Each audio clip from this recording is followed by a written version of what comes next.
When the man who once handed you the keys to his $18 million Beverly Hills fortress suddenly stops answering your texts, the fairy tale escape starts to feel more like a trap. Flashback to 2020, cameras stalked Harry and Meghan at every turn. The palace glare burned hot, and then, out of nowhere, Tyler Perry opened his gates. A private jet, a walled estate, and the promise of absolute discretion. He even stood godfather to their daughter, Lilibet, sealing the friendship in ink and christening water. But friendships in Hollywood age faster than produce in the sun.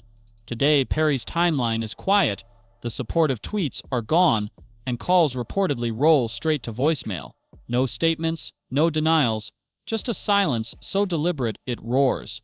For Meghan and Harry, that hush isn't background noise, it's the first crack in the armor that once made them untouchable, and it's widening by the hour. Before Netflix wired its first royalty and Spotify cued their opening jingle, Harry and Meghan were drifters in designer sweatpants, camped in borrowed houses, chased by helicopters over Vancouver Island, and wondering if the palace or the tabloids would strike next. Then Meghan's phone lit up with an Atlanta area code she didn't recognize. On the line, Tyler Perry, the billionaire filmmaker she'd never met, calmly offering them 4 things nobody else could: privacy, security, a place to land, and an implicit welcome to America. Days later, a convoy of blacked-out SUVs rolled through the iron gates of Perry's palatial Beverly Ridge estate. County filings value the Mediterranean-style spread at about $18 million, with 8 bedrooms, 12 bathrooms, and a view that swallows half of Los Angeles. He paid for the guards, secured the airspace, and even installed extra perimeter cameras after paparazzi drones buzzed the grounds. For the first time since Megxit, the Sussexes could breathe. Archie learned to toddle on cool marble floors instead of airport lounges, while Harry mapped out business pitches at the kitchen island. The press framed it as a modern fairy godfather moment, a self-made mogul rescuing 2 ex-royals from a centuries-old monarchy. The myth only grew when Perry appeared in their 2022 Netflix docuseries, eyes misting as he recalled a late-night FaceTime, Harry and Meghan asking him to be baby Lilibet's godfather. He hesitated. He admitted, then said yes, sealing a friendship in baptismal vows that reverberated across headlines. For the Sussex brand, that single act was priceless validation. If Buckingham Palace had slammed its gates, Hollywood royalty had flung theirs wide open, yet every gift carries a receipt, and somewhere between those palm-lined walls and today's ominous voicemails, Tyler Perry began looking for the return counter. The first crack was quiet, almost invisible, but it was about to echo louder than any tabloid splash. On June 18, 2025, actor Derek Dixon hit Tyler Perry with a $260 million lawsuit, accusing the studio boss of groping, explicit late-night texts, and retaliation when he pushed back on the set of The Oval. Perry's lawyers blasted the filing as a fabricated scam, but the headlines were nuclear. Sex harassment shocker at Tyler Perry Studios. Within hours, reporters dialed Archwell for comment. Nothing, no tweet, no carefully worded statement, just radio silence. Royal watchers pounced. Harry and Meghan won't defend the man who sheltered them because the scandal is bad for business. One analyst told Fox News. Radar Online tallied the social stats. Perry's name vanished from their feeds, the Godfather title suddenly unmentioned. Hollywood takes notes in whispers. If the Sussexes treat a life-saving benefactor like a liability the moment legal trouble hits, who else might they drop when the heat rises? XX scrolled, agents shook their heads, and an unspoken verdict formed: loyalty is negotiable in Montecito. But Perry's silence toward them, that lands like a gavel, and the next name to fall quiet will sting even more. The warning shot didn't come from a palace communique or a frothing tabloid. It arrived, wrapped in glossy cardstock on the front of People magazine. Splashed across the May 23rd issue was Princess Catherine, trekking through Scotland in a scarlet coat, the headline crowning her the millennial monarchy's inner steel. Not a single line mentioned Meghan Markle. Within weeks, the narrative snowballed. Another People feature followed, this time celebrating Kate's cancer recovery hike with scouts. Reporters lingered on her warmth, her superpower of resilience, her off-script chats about mental health. Again, no Meghan cameo, no balancing quote, For a brand built on the idea that she and Harry were the battered heroes of a royal drama, that vanishing spotlight was lethal. When the world's most A-list weekly recasts your supposed rival as the embodiment of grace, your own storyline starts to look overproduced. PR insiders whispered that advertisers watch these mood swings like weather maps. When coverage tilts toward Kate, Montecito sponsorships lose a few degrees of warmth, and this wasn't a one-off fluke. People even rolled out a 96-page special collector's edition, William and Kate, future king and queen, tracing their empathy-first path to the throne. For Meghan, whose every pivot once commanded prime placement, the silence thundered louder than any headline. The applause she'd counted on was now echoing down a different red carpet, and the next section of her plan would have to fight that echo or drown beneath it. By spring 2025, Meghan was done being the runaway duchess. She wanted to be the next Martha Stewart meets Goop. She scrubbed the old American Riviera orchard name, fired up a new Instagram, and introduced, as ever, a sun-kissed lineup of raspberry jam, $12 herbal teas, and cookie mix packaged like wedding favors. Fans swooned. Commentators clocked the launch for what it was, a full-scale rebrand built on butter yellow mood boards and California lemons. Then came the sticker shock headlines. The Sun blasted the Meghan markup, pointing out that her chamomile sachets cost triple the supermarket version, while social media mocked the $15 flour sprinkles that sold out in minutes.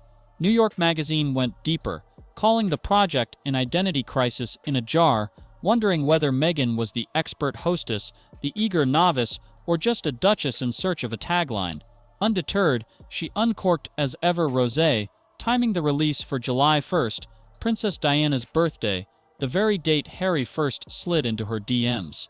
Critics called the symbolism savvy, maybe cynical, but the 5-hour sellout proved at least one lesson from the palace: every bottle tastes sweeter drizzled with royal nostalgia. Brand synergy hit Netflix a month earlier with Love, Meghan 30-minute episodes of honey harvesting and garden party canapé tips, shot in gauzy Montecito light. Netflix's promo promised playfulness over perfection. Glamour gushed that it was the coziest escape of 2025, even as other reviewers snarked that viewers needed a trust fund to copy the Decker. But lifestyle empires run on borrowed glow, and Meghan's brightest spotlight, Tyler Perry's megawatt endorsement, has dimmed to a hush. If Hollywood senses that its own fairy godfather is edging toward the exit, how long before everyone else pockets their glass slippers? The next crack is already forming, and this time it's not in Meghan's jam jars, it's in Harry's mirror. At 2 a.m., the Montecito mansion is quiet. Too quiet for a man raised on regimental bugles and barrack banter. Friends say Harry wanders the halls, AirPods in, replaying voice notes from old army mates who now live an ocean and a kingdom away. A recent interview painted it bluntly. The Duke is desperately lonely, with no close confidants in California beyond Polo pal Nacho Figueras and a rotating team of bodyguards. Therapy should help, but even that underscores the gap. According to an intelligence studies report, Harry has been working with Julia Samuel, a grief counselor whose client list includes MI6 operatives, people trained to guard secrets at all costs.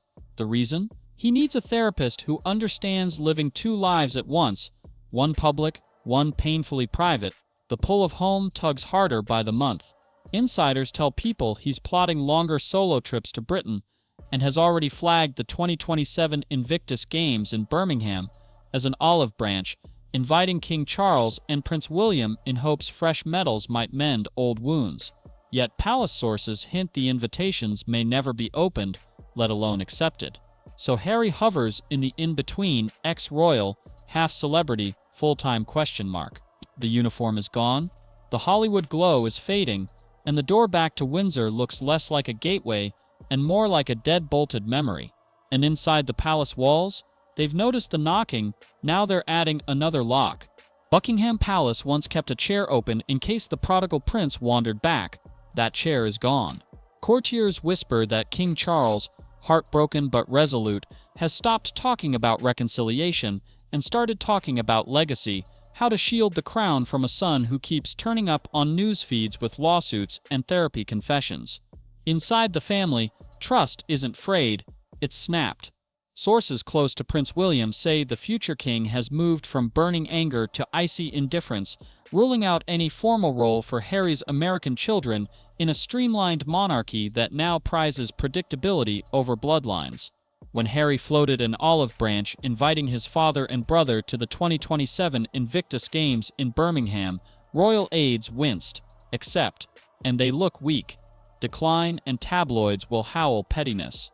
Either way, palace strategists see the offer as a publicity trap. They'd rather sidestep than spring, so the walls rise, fewer briefings, tighter diaries, doors that once cracked open now deadbolted. Even Harry's public pleas about security drew only a curt, read-between-the-lines statement, proof the crown's first instinct is self-preservation, not reunion. For Meghan and Harry, every silent corridor in Windsor is a message. The monarchy has stopped waiting.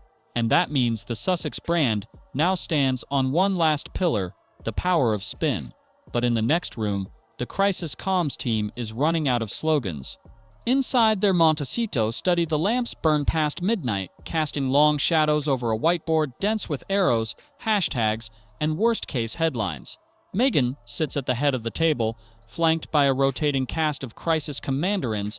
One flew in from New York with a 48-hour social listening report. Another zooms from London, explaining how to ride out a confidence trough. On the screen behind them, Google Trend graphs slump like wilted orchids. Two strategies dominate the war room debate, and neither feels safe. Plan A, go dark. Shut down the Instagram, cancel the speaking gigs, let the drip feed of outrage run dry. An 8-month silence could reset the mood. Absence makes the feed grow kinder, or so the theory goes. Plan B, go louder.